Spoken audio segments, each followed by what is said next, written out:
back in primetime last night with a 24-9 win over the Bucs. Jahmyr Gibbs dominated play, gaining a career-high 218 yards from scrimmage and 2 rushing touchdowns. Detroit extended their streak of 51 games without dropping 2 in a row and moved to 5-2 on the season. Jared Goff was also a part of the Lions' big night, going for 183 yards and a touchdown in the first half.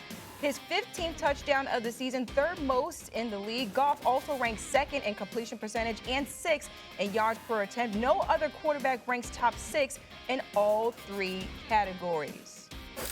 Drew Brees joining us live this morning right now. And Drew, I'll turn to you first. How many quarterbacks are you taking over Jared Goff in the NFC right now? Well, I don't know if I'm taking any over Jared Goff right now, but I would say that the 2 that really come to mind that are playing at a very high level are Matthew Stafford and Dak Prescott. I think the things that Stafford has going for him is, man, he has weapons to throw to, and he's got the 2nd scoring defense in the league right now. So he's getting a ton of opportunities from those guys.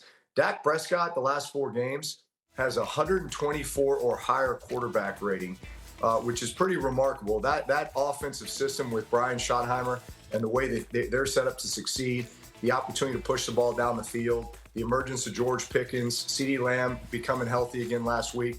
I mean, those guys were lights out in the game on Sunday, and I see that continuing. So it's fun to watch this high-level quarterback play, though, because it just makes Sundays that much more fun. Drew, let me ask you this question. Right now, if you were put on the spot and you had to vote for league MVP, who would that be, based on the quarterback conversation we're having right now? I mean, look, there's an argument to be made for Daniel Jones. You know, I know we were just talking about the NFC guys, but, I mean, is there a guy playing better than Daniel Jones right now? And certainly just his resurgence. You know, maybe we'll see if this continues. Certainly if it continues, he's in the conversation. Otherwise, maybe comeback player of the year for sure. But, no, look, I think the thing that impresses me about Jared Goff is the body of work, especially here over the last few years. He has been so consistent week in and week out. And a lot of that has been the environment, the culture that Dan Campbell has created there in Detroit. But, man, it takes the guy to pull the trigger, and that's been Jared Goff. And despite a lot of the defensive woes that they've had over the last couple of years, in large part just because of injury, you know, they're playing their butts off, but, man, it seems like they're always depleted on the defensive side of the ball, and they're having to go out and score close to 40 a game, and yet they continue to do it. And, yes, they've got some weapons, but at the same time, you need a guy who's orchestrating it, and Jared Goff has been that guy. Chris, we talked about it yesterday, talking about quarterbacks in the NFL, top quarterbacks in the NFL. Jared Goff's name obviously came up. However, how many quarterbacks are you taking in the NFC over Jared Goff? Okay, so I've got 5 quarterbacks definitively ahead of Jared Goff in the NFC. Okay. I've got Jalen Hurts, Matt Stafford, Dak Prescott, Sam Darnold, and Baker Mayfield. And maybe it was just... Repeat that list, please. I'll run it back for you. Jalen Hurts. I need to make sure I hit. Jalen Hurts. Jalen Hurts. Go ahead. Matt Stafford, Dak Prescott, Sam Darnold, Baker Mayfield. Even after last night? Even after Well, I mean, Jared Goff was equally as bad last night. Yeah. All of the empty possessions that they had in plus territory in the first half, 3 to be exact, those can't happen. Jared Goff gifting the Tampa Bay Buccaneers an opportunity to score, not going to halftime with 0 on the scoreboard. Those plays can't happen. Jared Goff, by virtue of how he played, allowed the Tampa Bay Buccaneers to be in that game in the second half. So he's got to be better, especially when you have a running back that gives you $150 from scrimmage in the first half. So if the Detroit Lions are going to want to get to where they want to go, Jared Goff has to improve. Now, I'm not saying that he doesn't have it in him, Drew, because I believe he does. He's obviously taken a team to the Super Bowl before, and he led the Detroit Lions to the #1 record in the NFC. But if you're asking me the quarterbacks that I trust the most, that I'm taking in the NFC ahead of Jared Goff, I've got 5 definitively right now. But then I will go to you and Drew Brees, and I would say this. Let me just throw these numbers by you. 75% completion. Second, this is Jared Goff's NFL rankings entering Week 8. Second to Drake May with 75% completions. Third behind Stafford and Prescott with 15 touchdown passes. Tied for second, only Lamar Jackson is better with a 116.4 passer rating. The man has won more games than any other quarterback since last season with 20-4. Also ranked second in touchdown passes and 4th in passing yards per game since the start of last season. When I see those numbers like that, and I see Detroit flowing the way that they're flowing, because of the multitude of weapons that Detroit has at their disposal, is it possible, I'm asking, is it possible that we've lost Jared Goff in the shuffle because they've had so many weapons that we're marveling at that we're not appreciating what he brings to the table? I'll ask you that, Drew. Yeah, I'll tell you this. Nothing that Jared Goff does jumps off the page or allows you. You would say some of these other quarterbacks are going to make some of these splash plays, some of these amazing plays. Jared Goff is just consistent. I mean, again, the body of work, as you look at the last 3 seasons and what he's accomplished, week in and week out, he's been one of the most consistent players, one of the most consistent quarterbacks in the league. Yeah, the statistics would say it, but just turn on the tape. Look at how he throws the ball in rhythm. Look at how he converts on 3rd down.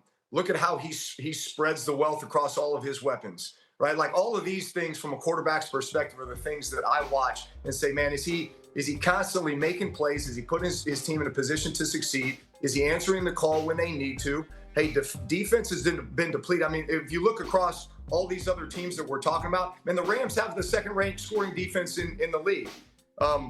Look, the Cowboys defense is not that impressive right now, but they're only going to get better. So for all those other guys you mentioned, Jalen Hurts, he's got one of the best defenses in the league. Jared Goff has the defense that is probably the one that he's going to have to always score the most points and match teams score for score. And they consistently do that and find ways to win games. Let's go to the Bucs, who lost the game. However, the bigger loss was Mike Evans. He will miss a large chunk of the regular season because of the broken clavicle that he has. However, Chris, I'll start with you. How far does this Bucs team go without Mike Evans? All the things that they've had to overcome this early on in the season. But I'm just wondering now, with last night's injury to Mike Evans, have we reached a tipping point with the Bucs? Yeah. Is it too much for them to be able to overcome? Chris Godwin still banged up. Emeka Egbuka last night did not look like himself. I know Tej Johnson stepped in, and he did a hell of a job, Stephen A., being able to make some plays. But it's starting to feel like attrition is taking its toll on this Tampa Bay Buccaneers team. And with a team like the Carolina Panthers nipping at their heels, in addition to all the other teams around the NFC, starting to feel like the rest of the field is catching up to where the Bucs were. You had the Tampa Bay Buccaneers #1 in your power rankings a week ago. It feels like they're so far from that after last night's loss. I agree. Particularly with this Mike Evans injury. Yeah, I agree. I mean, listen, they haven't had Godwin. Mike Evans is down there. Egbuka didn't look like himself, like you said. And Baker Mayfield, as good as he's been and as good as he is, those weapons obviously help. Without them, you're limited. It's just that simple. But, so I'm just looking at it from that standpoint, and I get you. I'm totally with you about Tampa Bay. This sliding. I think it's almost like their opportunity was there and they missed it. Not it's due primarily to injuries more so than anything else. But Detroit just looks too strong for you to have those problems. Seattle, San Francisco, LA look too strong for you to have those problems. And I just look at it from that standpoint. That's where I'm at with it. Drew, how far does this Tampa Bay? The one thing I'd say about Baker Mayfield, though, is there's some guys that just find a way to make those around them better. And I think Baker Mayfield has become one of those quarterbacks. Look at the way that they won a lot of these games early in the year. Yeah, you could argue that they could be a 2-win team right now, but they're not. They're a 5-win team, and that's because, in large part, because of Baker Mayfield rising the level of play of everyone around him. And look, Mike Evans hasn't been healthy. Chris Godwin hasn't been healthy, and yet he's finding ways to obviously elevate the play of Emeka, who is going to be their star receiver for a long time, and that's the guy who's getting the lion's share of the targets now. But Tej Johnson coming around is one of the big play threats. Shepard, you've got all these weapons that Baker Mayfield is going to understand the skill set that these guys have, and then how to incorporate them into this offense and allow it to run the way it's supposed to run. Defensively, that defensive scheme by Todd Bowles always gives them a chance, because they are always going to have a pressure scheme that is going to help create opportunities for the offense. It's a little bit of live by the blitz, die by the blitz, right? They're going to give up some big plays at times, but they're also going to create opportunities for that offense. I think Baker Mayfield's the kind of guy that knows how to take advantage of those. Yeah, Baker Mayfield has found ways to win at this point in the season. However, you can only do so much when you got guys going down like that with injuries on.